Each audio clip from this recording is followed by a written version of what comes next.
There's a problem with the way that people talk about critical race theory, and it's already starting to cause confusion for those of us who want to create inclusion.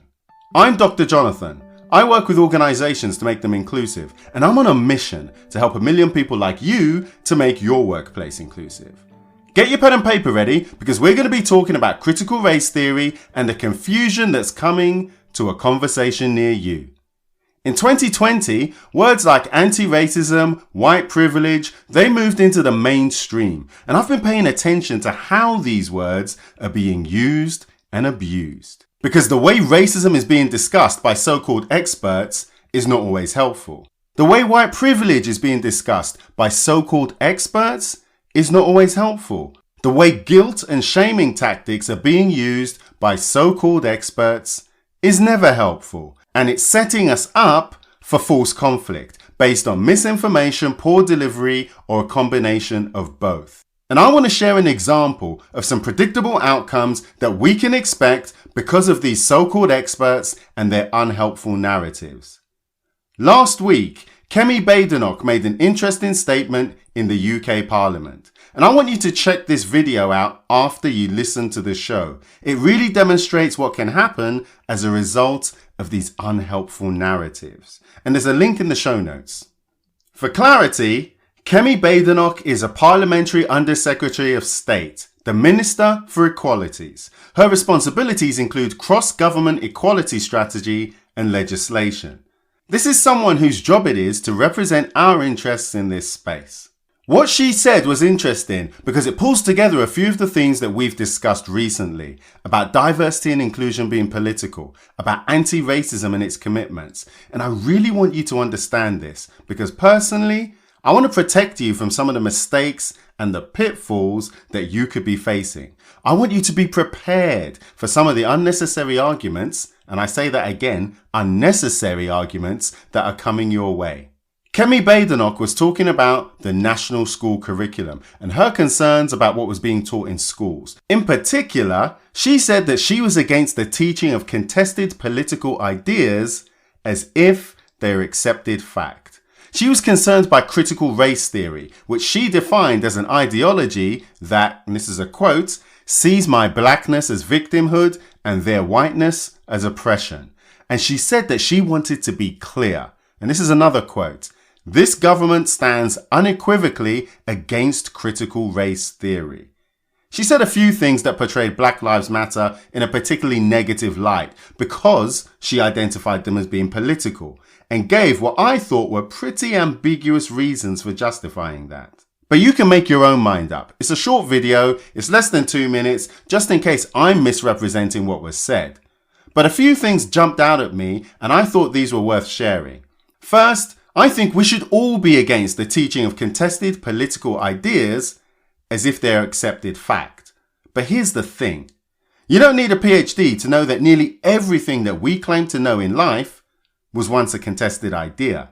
Some still are. The more anyone learns, the more they realize how much knowledge is contested. You don't need a PhD to know that in the future, people are going to laugh at us because some of the ideas that we cling to as facts, as norms, they're going to be revealed to be false or inappropriate. And this is true of every generation in history. An inconvenient truth is that knowledge is often negotiated. The term the minister used was accepted fact. But who decides what becomes an accepted fact or a contested idea? Does that mean that there are facts that exist that aren't accepted? What are we supposed to do about that? And why is critical race theory getting so much attention anyway? We'll come back to that, but first it's useful to get a sense of what it actually means. Well, let's focus on the critical part.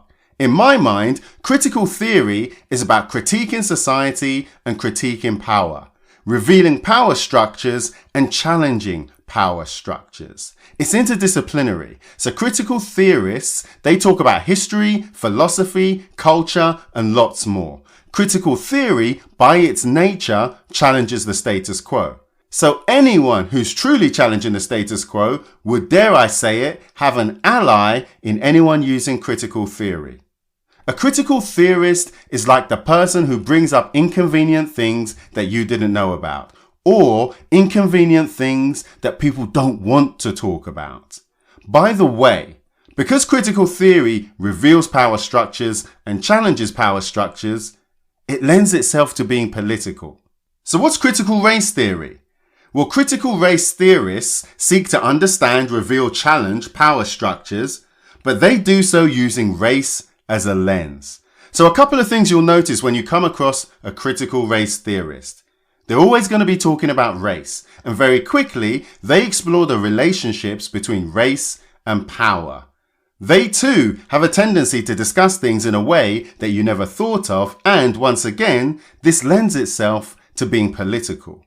And when I say political, I mean wanting to change the things that they're talking about, the power structures. They want them to change. People using critical approaches typically seek to free us from things that they perceive are holding us back. This is why you'll hear words like emancipate, and you'll often hear words like oppression used directly or indirectly. And some of you are thinking, is Dr. Jonathan a critical race theorist? Well, based on what I've said, as a regular listener, you know that I certainly sound like one sometimes. In fact, I know critical race theorists, and they don't think I go far enough. A lot of the criticism that I've received when I'm talking about race and racism, it often comes from them. They don't think I'm talking about it in a detailed way. They don't think I'm talking about it enough. Some of them aren't going to be happy with the way that I've oversimplified critical race theory here. But I'm not at an academic conference. I just want you to get a sense of what critical race theory is about and why it's being discussed. So why is it getting so much attention? Well, people talking about race, racism, privilege, they often draw on critical race theory, but they do it out of context. They use guilt and shaming tactics, or just because they don't know what they're talking about. And this draws attention to critical race theory for the wrong reasons, and it drags us all back. Check out our book review of White Fragility. As well as reviewing the book, I explain some key critical race theory principles without resorting to guilt and shaming, without presenting them as accepted fact. And this is different to the approach that fuels statements like the minister made. Speaking of which, it's not hard to imagine why a government minister, an agent of the dominant power structure in the state, is unequivocally opposed to an approach which seeks to reveal and challenge existing power structures. Watch the video that I mentioned earlier. She kept on bringing up the point that Black Lives Matter are political. She said it like it was a bad thing. Yet, she's a politician holding political office. So being political isn't a bad thing in and of itself, is it? If you accept what I said earlier, that being political means you want to change, then to call Black Lives Matter political is not an insight, it's obvious. Read their website. They couldn't be clearer about wanting change. If you read any information from Black Lives Matter, not what other people say, but what they say themselves, it's clear that they know and understand critical race theory, which, as we said earlier, seeks to reveal and challenge existing power structures. If you're serious about inclusion, you really need to be careful about who you trust to lead you in these conversations. Here, we encourage you to make your own mind up for yourself. And by doing that, you're starting to think critically. So let's wrap this up. What are the key messages here?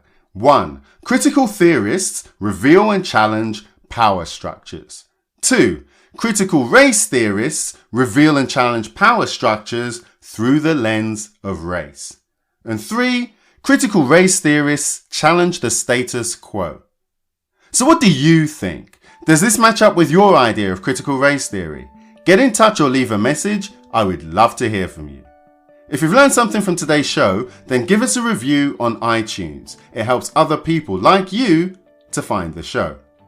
Thanks for listening, and I'll see you in the next episode.